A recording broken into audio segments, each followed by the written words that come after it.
Oke, bismillahirrahmanirrahim. Assalamualaikum warahmatullahi wabarakatuh. Ketemu lagi dengan saya di mata kuliah pengembangan diri. Oke, kali ini saya akan membahas tentang komunikasi dan saya akan upload di YouTube. Silahkan nanti kalian absensinya di kolom komentar, sebutkan nama, kelas, name ya. Di situ silahkan kalau memang ada yang mau didiskusikan boleh. Dan kali ini saya akan membahas tentang komunikasi ya. Sedikit untuk pengembangan diri kita bersama, komunikasi ini menjadi bagian yang paling penting. Karena apa? Kita itu merupakan makhluk sosial, jadi komunikasi itu adalah bagian ya dari sosialisasi kita dengan orang lain.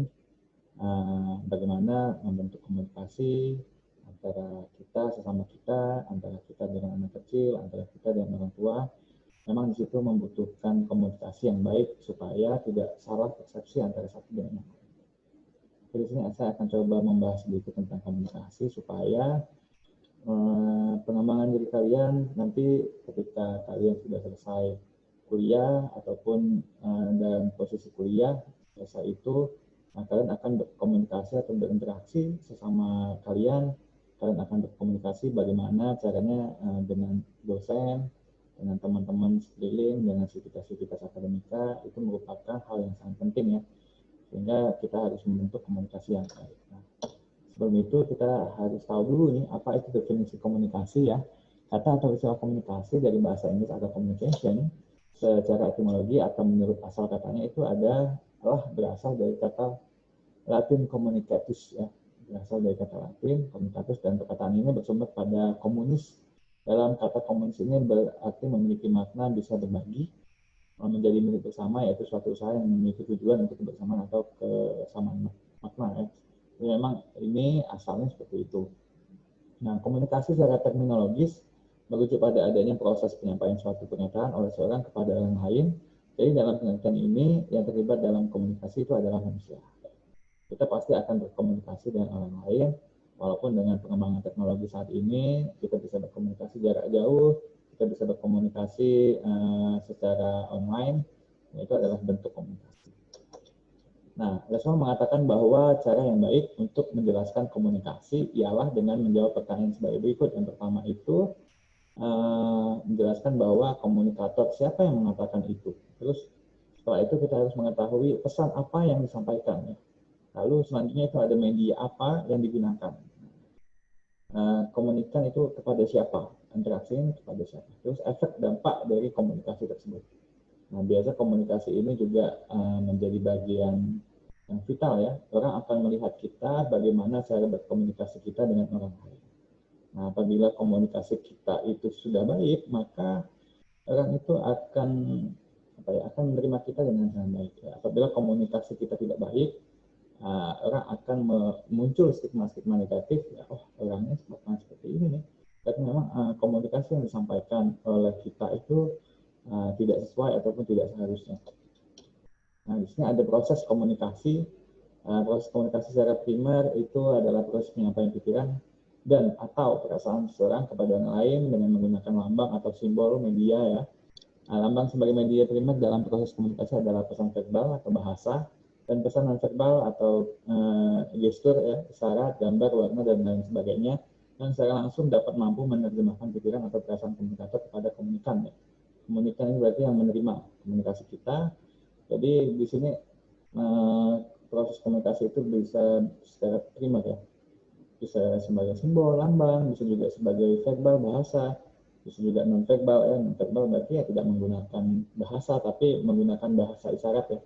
Isyarat, gerakan ya, memang ada salah satu contoh itu ada orang yang mohon maaf tunanetra, bisu ya, bisu dan dia tidak bisa menggunakan bahasa pesan verbal, maka dia menggunakan gerak badan, gestur tubuhnya untuk bisa menyampaikan pesan yang diinginkan kepada orang lain.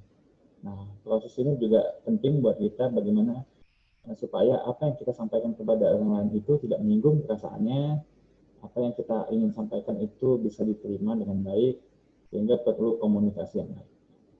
Proses komunikasi itu sebagai sekunder itu adalah proses penyampaian pesan oleh komunikator kepada komunikan dengan menggunakan alat atau sarana sebagai media kedua setelah memakai lambang sebagai media pertamahannya. Salah satu contohnya komunikasi saya dengan kalian ini kan menggunakan media ya. Menggunakan media di sini adalah salah satu proses komunikasi yang standar. Nah, seorang komunikator menggunakan media kedua dalam penyampaian komunikasinya karena komunikasi sebagai sarana berada di tempat yang relatif jauh, jumlahnya banyak, itu bisa surat, telepon, faksimil, surat kabar, majalah, radio, televisi, film, dan sebagainya. Nah, ini adalah sebagai proses komunikasi. Nah, radio kalau dulu sangat terkenal sekali, itu ada penyampaian informasi menggunakan lagu, sehingga informasi itu dapat disampaikan ya. Terus adanya televisi, kita bisa melihat media, kita bisa melihat film di situ. Memang komunikasi ini relatif jauh lebih lebih efisien ya, saya pikir begitu. Dan memang pemasaran di ekonomi saat ini pun sudah banyak menggunakan media karena komunikasi yang ingin disampaikan itu biasanya tersampaikan melalui iklan, melalui televisi, melalui film ya. Film-film yang ditayangkan biasanya ada unsur pesan ya, pesan bagaimana yang ingin disampaikan supaya itu menjadi pengalaman atau menjadi gambaran kita. Ya, proses komunikasi secara standar itu menggunakan media yang dapat diklasifikasikan sebagai media massa ya, tadi disebutkan kabar, televisi, radio dan sebagainya, ataupun media massa seperti telepon, surat, megafon dan sebagainya. Kalau sekarang sudah pasti menggunakan media sosial ya. Jadi alat komunikasi kita yang dulu menggunakan telepon, saat ini sudah tidak menggunakan telepon, tapi menggunakan media-media elektronik, mungkin aplikasi-aplikasi yang bisa kita komunikasikan antara kita dan teman kita. Nah, konseptual komunikasi yang pertama itu sebagai tindakan satu arah, suatu pemahaman komunikasi sebagai penyampaian pesan searah dari seorang atau lembaga kepada sekelompok lainnya, baik secara langsung, tatap muka, atau melalui media seperti surat, selebaran, surat kabar, majalah, radio, atau televisi. Pemahaman komunikasi sebagai proses searah sebenarnya kurang sesuai bila diterapkan pada komunikasi tatap muka. Namun tidak terlalu keliru bila diterapkan pada komunikasi publik atau pidato yang tidak melibatkan tanggung jawab. Nah, ini salah satunya pidato ya, karena di sini saya bicara sendiri, tidak ada interaksi antara dua arah, tidak satu dengan yang lainnya. Di sini juga tidak begitu efektif apabila dilakukan seperti selebaran, surat kabar, karena ini tergantung dari komunikannya atau orang yang mau membacanya atau tidak. Ya. Tergantung di sini kalau seandainya komunikasinya itu disampaikan dengan baik, maka apa yang ingin disampaikan oleh komunikator kepada komunikan ini akan disampaikan sesuai dengan apa yang sebenarnya diinginkan oleh komunikatornya. Oke, komunikasi sebagai interaksi ya, sebenarnya menyatakan komunikasi dalam suatu proses sebab akibat atau aksi-reaksi. Jadi adanya prosesnya bergantian antara kita sama teman kita. Kalau kita curhat sama teman kita akan memberikan respon ya. Teman kita akan memberikan respon, apakah dia memberikan solusi atau malah menambah masalah ya. Kalau kita ceritakan kepada teman kita, ya ternyata teman kita nggak ngasih solusi nih, ternyata lebih memperparah. Nah, itu adalah interaksi ya, baik verbal ataupun non-verbal. Nah, seorang terima bereaksi dengan memberi jawaban verbal atau non-verbal. Kemudian orang pertama bereaksi lagi setelah menerima respon atau balik dari orang kedua dan begitu seterusnya. Ini kalau seandainya kadang kita itu paling senang kalau topiknya hangat ya, apalagi itu gosip-gosip yang belum tentu kebenarannya. Biasanya akan ada komunikasi dua arah. Wah, ini seperti ini nih. Wah, bukan seperti itu nih gini. Nah, sehingga komunikasi itu akan sangat menarik sebagai interaksi. Nah, contoh definisi komunikasi dalam konsep ini yang dilakukan oleh Simon dan Weaver ini mengatakan bahwa komunikasi adalah bentuk interaksi manusia yang saling mempengaruhi satu sama lain, sengaja atau tidak sengaja. Nah, kita di sini melihat kita dipengaruhi, kita mempengaruhi melalui komunikasi. Ya.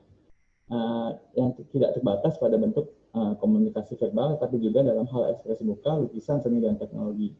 Ini komunikasi itu bisa tidak hanya melalui media suara ataupun pendengaran, juga lukisan merupakan suatu komunikasi yang ingin disampaikan oleh para seniman kepada orang yang melihatnya. Nah, itu juga bagian dari komunikasi.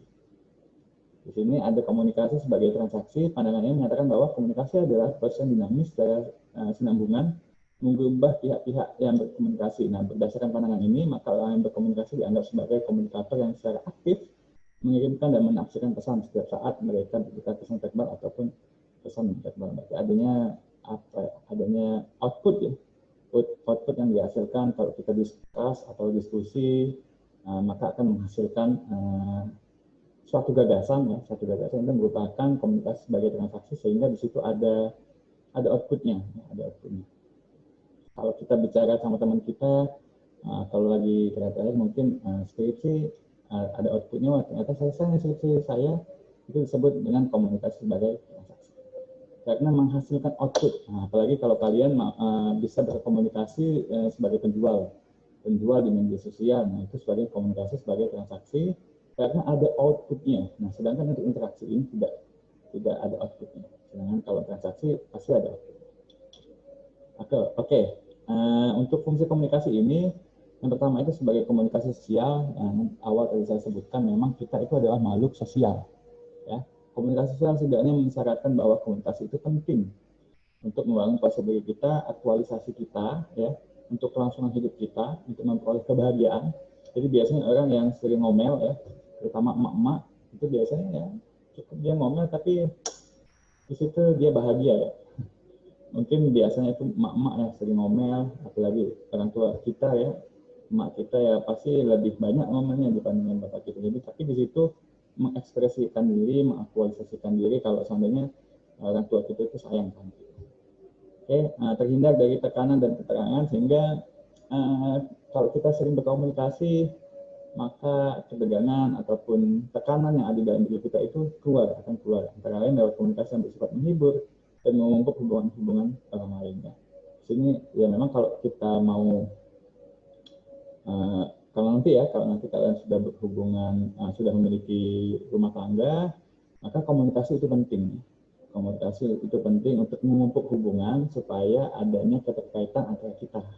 Jadi tahu nih komunikasinya seperti apa. Dan memang masalah-masalah apapun akan bisa diselesaikan melalui komunikasi yang baik.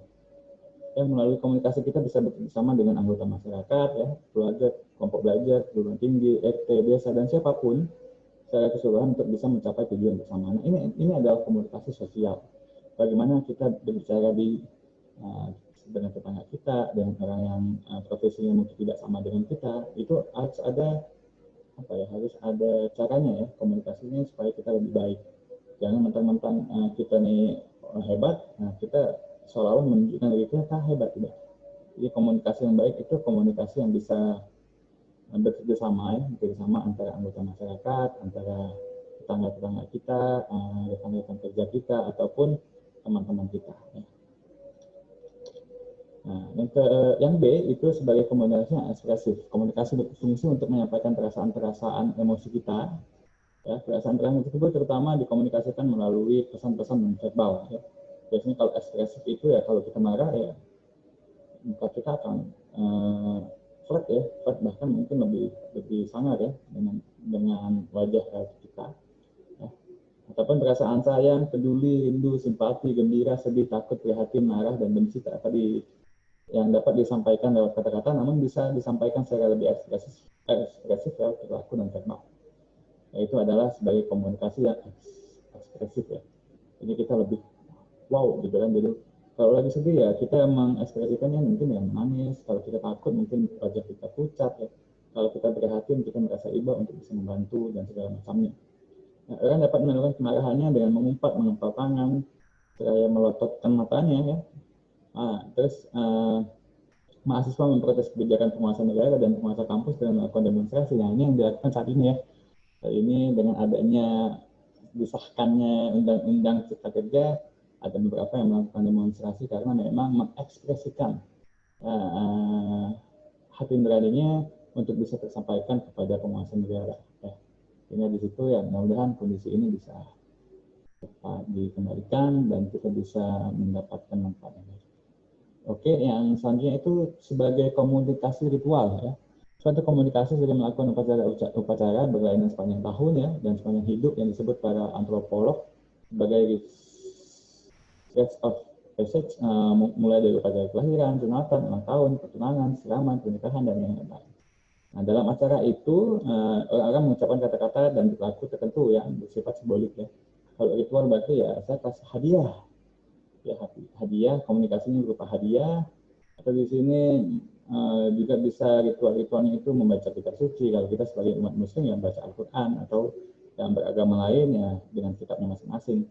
termasuk menyanyikan lagu kebangsaan, terus ada upacara wisuda, perayaan Lebaran, Idul Fitri atau Natal, adalah komunikasi yang bersifat ritual. Nah, ini biasanya dinanti-nantikan oleh semua orang untuk bisa berkomunikasi ini secara ritual, karena ini berkesinambungan setiap tahunnya rutin dilakukan. Nah, mereka yang berpartisipasi dalam bentuk komunikasi ritual tersebut menegaskan kembali komitmen mereka kepada tradisi keluarga, suku, bangsa, dan negara, ideologi, dan agama kita masing-masing. Nah, sebagai komunikasi instrumental ya, komunikasi instrumental ini mempunyai beberapa tujuan, yaitu menginformasikan, mengajak, mendorong, mengubah sikap, menggerakkan tindakan, dan juga menghibur. Nah, sebagai instrumen komunikasi tidak hanya digunakan untuk menciptakan dan membangun hubungan, namun juga untuk mengajukan hubungan ya.